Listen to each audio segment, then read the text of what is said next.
Good morning, germs! It's Tuesday. Magandang umaga. Magandang umaga, kaibigan. Sobrang aga natin makapaghatid ngayon. 5:52 pa lang ng umaga. Ayan, nakapaghatid na tayo. Pauwi na tayo. As usual, pag ganitong wala naman tayong mapag-usapan, edi magkwento-kwentuhan na lang muna tayo.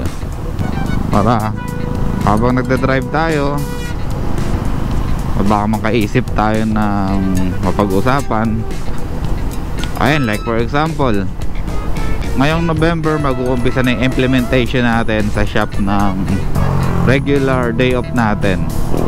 So magkakaroon na tayo ng day off every Thursday. Base sa napag-usapan namin, magkakaroon na kami ng permanent day off or permanent rest day every week, every Thursday. At mag-uumpisa na yan ngayong November. Ngayon, first week ng November ngayon, ayan, mag-uumpisa na tayo dyan. So asahan nyo, kung pupunta kayo ng shop at Thursday, malamang sa malamang sarado yung shop namin. Unless otherwise, meron kaming ginagawa sa shop na kailangan namin i-open. Pero most probably, ano lang yun, benta-benta lang kami sa shop. Wala kaming gagawin, wala kaming service. Kasi naka-day off lahat ng mga mekaniko natin, mga ganong araw. So yan yung panibagong announcement natin about dito sa JR Motoworks. So ulitin ko, every Thursday of the week, close tayo. Totally close talaga, as in walang mekaniko.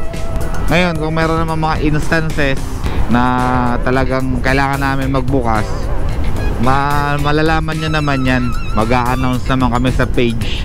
Kaya sa mga hindi pa nagpa-follow ng page namin dyan, especially yung mga regular customer din namin na hindi pa naka-follow sa page, ayan, mas mabuti i-follow nyo na yung page namin, JR Motoworks. Ayan, i-follow nyo yan para dun sa mga latest announcement natin, updated kayo. For example, ngayon itong video na to nakapost kasi sa Facebook page, tapos sa YouTube channel. Kung hindi kayo followers, kung hindi kayo subscribers, baka ma-miss nyo yung mga announcement natin. Importante na naka-follow tayo para updated lagi. Yung pag-follow nyo naman sa Facebook page namin, tsaka pag-subscribe sa channel, para sa atin lahat naman yun.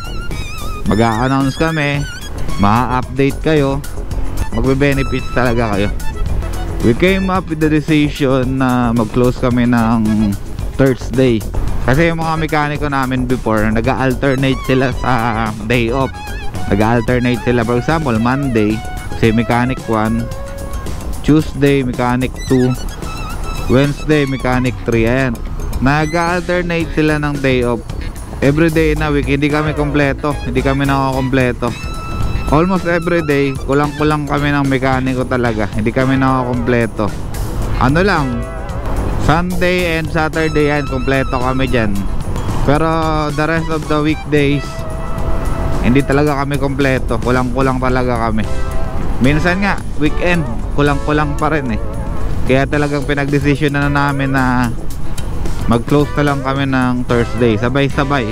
Ngayon, kung may mga lakad yung mga mekaniko, ayun, makakapagsabay-sabay din. Kung may aasikasuhin, total weekdays naman yun. Kung government man yung aasikasuhin mo, asikasuhin mo ng Thursday.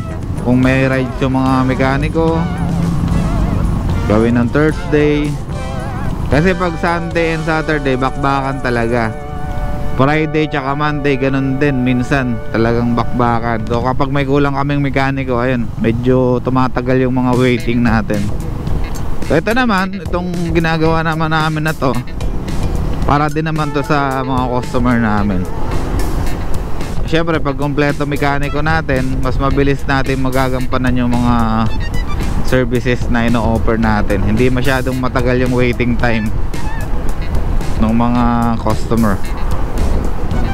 Sa mga susunod na araw, meron din tayong announcement ulit na gagawin regarding sa discount na i-implement natin dito sa shop natin. Magkakaroon tayo ng mga discounts, kaya abang-abang na lang sa announcement kung kailan natin to sisimulan. kailan natin i-implement.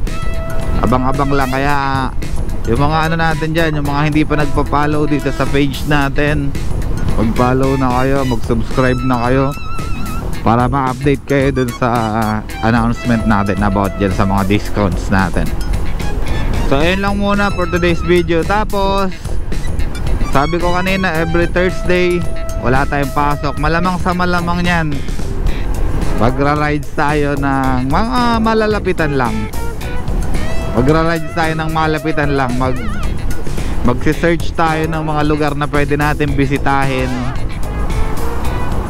every Thursday. So every Thursday magkakaroon tayo ng rides, solo ride, kung saan tayo pwedeng pumasyal.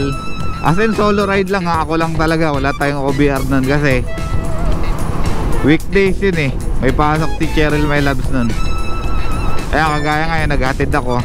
May pasok kasi si Cheryl kapag Thursday, so hindi siya makakasama sa atin. Ngayon, dito sa comment section, comment nyo kung saan tayo pwede pumunta. Yung mga malalapitan lang, yung mga malalapitan lang yung pwede natin bisitahin, yung pwede natin ma-share sa ibang tao. Short ride, balikan, para makapag-vlog din tayo. Grabe naman tong kalsada na sobrang hazard niyan ah.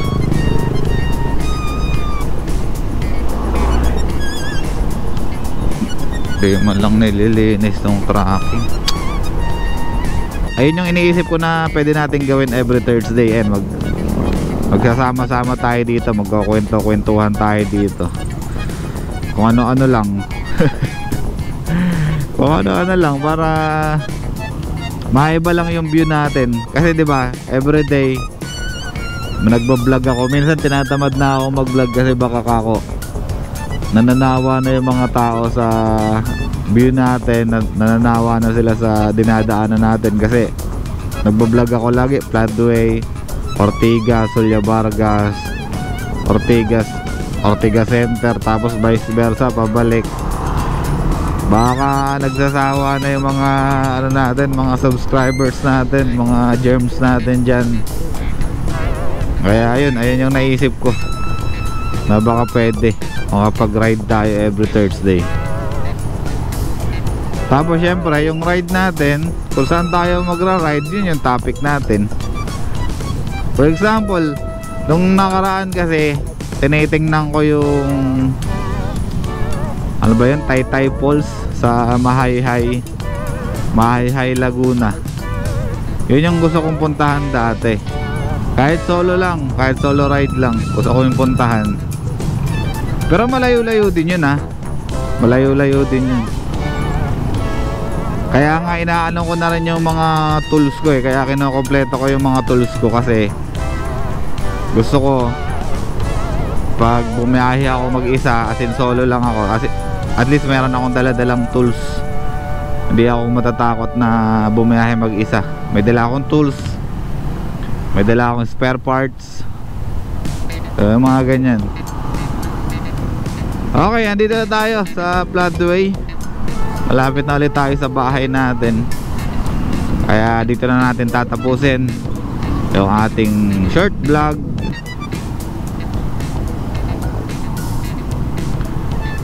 Maikling kwentuhan. Kita-kits na lang ulit tayo sa next video natin. Ako nga pala si Kuya Germs. Peace out.